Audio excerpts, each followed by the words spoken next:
بسم اللہ الرحمن الرحیم۔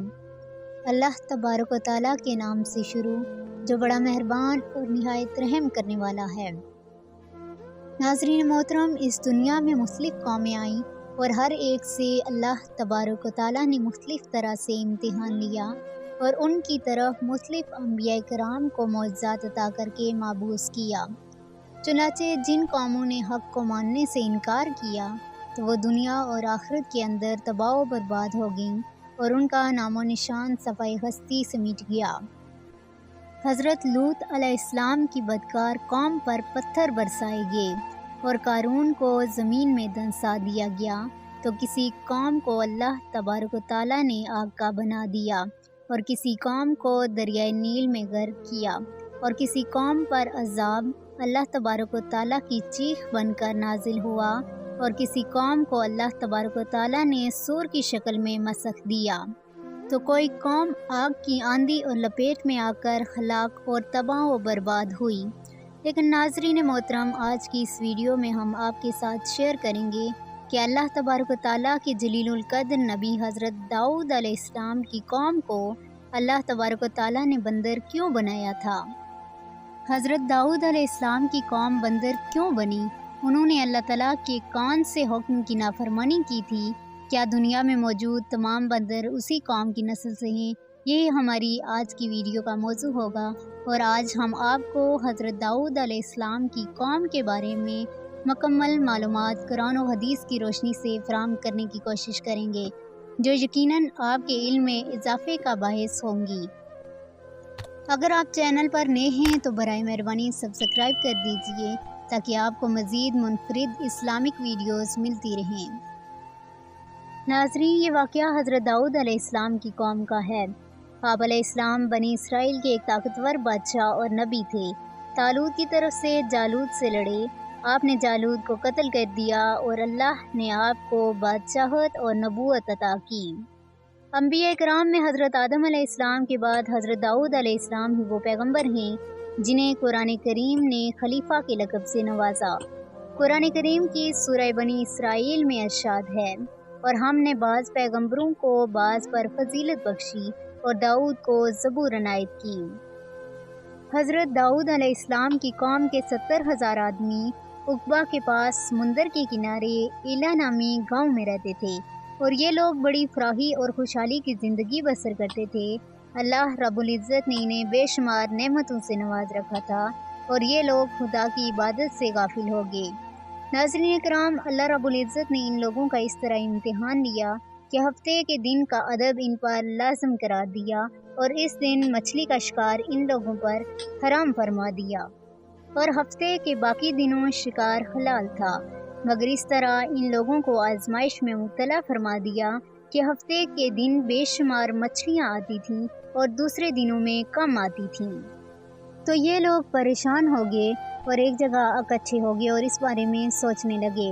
چنانچہ اسی دوران شیطان انسانی شکل میں ان کے پاس آیا اور کہنے لگا کہ میں تم کو ایک ہیلا بتاتا ہوں کہ جس کے ذریعے سے تم ہفتے کے دن مچھلیاں بھی پکڑ سکو گے، اور اللہ تبارک و تعالیٰ کی ہاں وہ شکار بھی شمار نہیں ہوگا۔ چنانچہ شیطان نے ان لوگوں کو یہ مشورہ دیا کہ سمندر سے کچھ نالیاں نکال کر خشکی میں چند حوض بنا لو، اور جب ہفتے کے دن ان نالیوں کے ذریعے سے مچھلیاں ان حوض میں آ جائیں تو نالیوں کا منہ بند کر دو، اور اس دن شکار نہ کرو بلکہ دوسرے دن آسانی کے ساتھ ان مچھلیوں کو پکڑ لو۔ ناظرین، ان لوگوں کو یہ شیطانی ہیلا بازی بہت پسند آ گئی، اور ان لوگوں نے یہ نہیں سوچا کہ جب مچھلیاں نالیوں اور حوضوں میں مقید ہو گئیں تو یہی ان کا شکار ہو گیا، تو ہفتے ہی کے دن شکار کرنا پایا گیا، جو ان لوگوں کے لیے حرام تھا۔ اس موقع پر ان یہودیوں کے 3 گروہ بن گئے۔ کچھ لوگ ایسے تھے جو شیطان کے اس ہیلا بازی سے منع کرتے تھے اور خود بھی اس کام سے باز رہے، جبکہ دوسرے گروہ کے لوگ دل سے تو برا جان کر خاموش تھے، مگر دوسروں کو منع نہ کرتے تھے، بلکہ منع کرنے والوں سے یہ کہتے تھے کہ تم لوگ ایسی قوم کو کیوں نصیحت کرتے ہو جنہیں اللہ رب العزت ہلاک کرنے والا یا سخت سزا دینے والا ہے۔ جبکہ تیسرا گروہ وہ سرکش اور نافرمان لوگ تھے جنہوں نے حکم خداوندی کی اعلانیہ مخالفت کی تھی اور شیطان کی ہیلا بازیوں کو مان کر ہفتے کے دن شکار کر لیا۔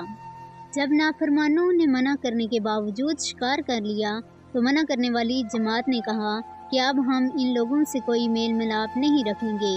چنانچہ ان لوگوں نے گاؤں کو تقسیم کر کے درمیان میں ایک دیوار بنا لی اور آمد و رفت کا ایک الگ راستہ بھی بنا لیا۔ حضرت داؤد علیہ السلام نے غضبناک ہو کر شکار کرنے والوں پر لعنت فرما دی۔ اس کا اثر یہ ہوا کہ ایک دن خطا کاروں میں سے کوئی بھی باہر نہیں نکلا تو انہیں دیکھنے کے لیے کچھ لوگ دیوار پر چڑھ گئے تو کیا دیکھا کہ وہ سب بندر بن چکے ہیں۔ اب لوگ ان مجرموں کا دروازہ کھول کر اندر داخل ہوئے تو وہ بندر اپنے رشتہ داروں کو پہچانتے تھے اور ان کے پاس آ کر ان کے کپڑوں کو سونگھتے تھے اور زاروں قطار روتے تھے، لیکن لوگ ان بندر بن جانے والوں کو نہیں پہچانتے تھے۔ ان بندر بن جانے والے لوگوں کی تعداد تاریخ میں 12,000 لکھی ہوئی ہے۔ یہ سب 3 دن تک زندہ رہے اور اس درمیان میں کچھ بھی کھا پی نہ سکے، بلکہ یوں ہی بھوکے پیاسے سب کے سب ہلاک ہو گئے۔ شکار سے منع کرنے والا گروہ ہلاکت سے سلامت رہا۔ سورہ بقرہ کی آیت نمبر 65 میں اللہ تعالیٰ کا ارشاد ہے، اور بے شک ضرور تمہیں معلوم ہے کہ وہ جنہوں نے ہفتے میں سرکشی کی تو ہم نے ان سے فرمایا کہ ہو جاؤ بندر دودکارے ہوئے۔ ناظرین، یہ واقعہ سورہ اعراف میں موجود ہے، جس سے معلوم ہوتا ہے کہ شیطانی ہیلہ بازیوں میں پڑ کر اللہ رب العزت کے احکامات کی نافرمانیوں کا انجام کتنا برا اور کس قدر خطرناک ہوتا ہے، اور خدا کے نبی جن بد نصیبوں پر لعنت فرما دیں وہ کیسے ہولناک عذاب الہی میں گرفتار ہو کر دنیا سے نیست و نابود ہو کر عذاب نار میں گرفتار ہو جاتے ہیں اور دونوں جہانوں میں ذلیل و خوار ہو جاتے ہیں۔ ناظرین، اصحاب ایلہ کے اس دل دہلا دینے والے واقعہ میں بڑی عبرتوں اور نصیحتوں کا سامان ہے۔ کاش اس واقعے سے مسلمانوں کے دلوں میں خوف خداوندی کی لہر پیدا ہو جائے اور وہ صراط مستقیم پر چل پڑیں۔ ناظرین، اب انتہائی اہم سوال یہ ہے کہ کیا دنیا میں موجود تمام بندر اسی قوم کی نسل سے ہیں؟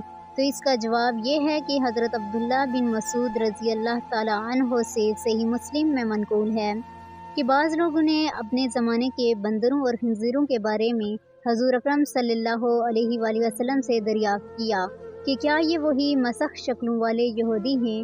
تو آپ صلی اللہ علیہ وآلہ وسلم نے ارشاد فرمایا کہ جب اللہ تعالیٰ کسی قوم میں اس طرح عذاب نازل کرتے ہیں تو ان کی نسلیں نہیں چلتی بلکہ چند روز میں ہلاک ہو کر ختم ہو جاتے ہیں۔